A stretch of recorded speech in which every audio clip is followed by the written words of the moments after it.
With Brazil 2022 presidential elections just days away, everybody seems to have an opinion about them. For Sao Paulo, our correspondent Brian Meir reports.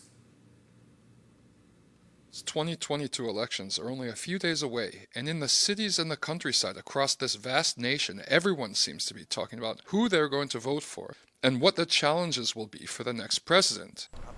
Look, man, if Lula had been governing the whole time since he was first elected, this would be a totally different country. The Northeast would be a lot better. We miss him a lot. For years, elites have been manipulating the public on social media in an attempt to divide the working class, but recent polls show that families making up to 2 times the minimum salary are supporting former President Lula da Silva by a 2-to-1 ratio, with most of Jair Bolsonaro's support coming from the predominantly white middle class. I am descendant from Germans who have been here for a long time. Everyone around here supports Bolsonaro because he has the capacity to put his country in order.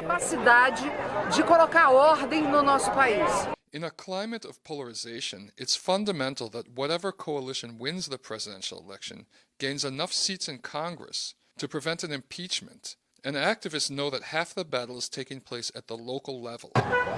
Our goal now is that we, Afro-Brazilians, trans and homosexuals, fight against the current government, which is doing a disservice to the Brazilian population. So we are trying to bring out more votes so our representation grows inside of the National Congress.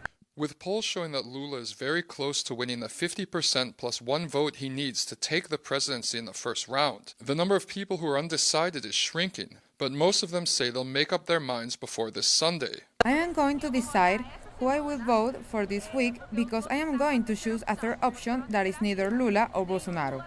I am going to decide on a third option, but I know that in the second round I'll have to decide between those two for 10 seconds. Brian Meir, teleSUR, São Paulo.